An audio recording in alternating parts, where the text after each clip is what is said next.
di channel Bros Irham. So hari ni macam korang tahu, hari ni adalah hari terakhir aku. Bukan tahulah, tapi aku nak bagi tahu korang, hari ni adalah hari terakhir aku membuat YouTube untuk Bros Irham lah. Sebabnya satu masalah ialah aku macam bukan malas, tapi rasa macam aku nak fokus kepada pelajaran lah pertama, bukan fokus kepada ngaji lah. Sebab bila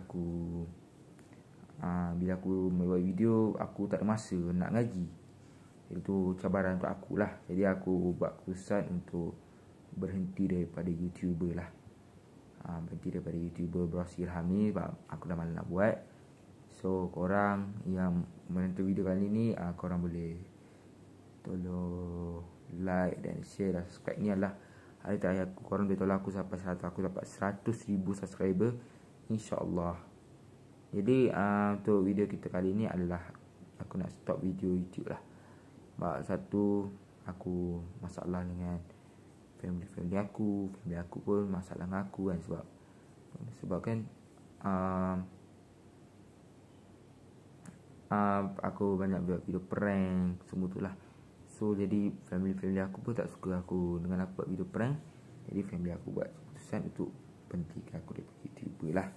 Okay, lepas tu itu je lah kot. Lepas tu aku pun tak tahu cakap apa, sebab ini adalah hari terakhir aku buat YouTube. Tapi untuk hari terakhir nanti korang boleh tunggu dalam next time.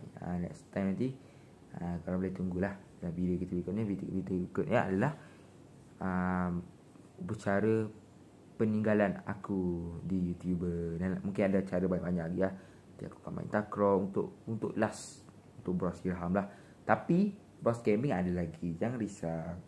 Yang mana korang sedih, jangan risau, Bros Gaming ada lagi. Gitu. Kita ada sampai situ saja video kali ni.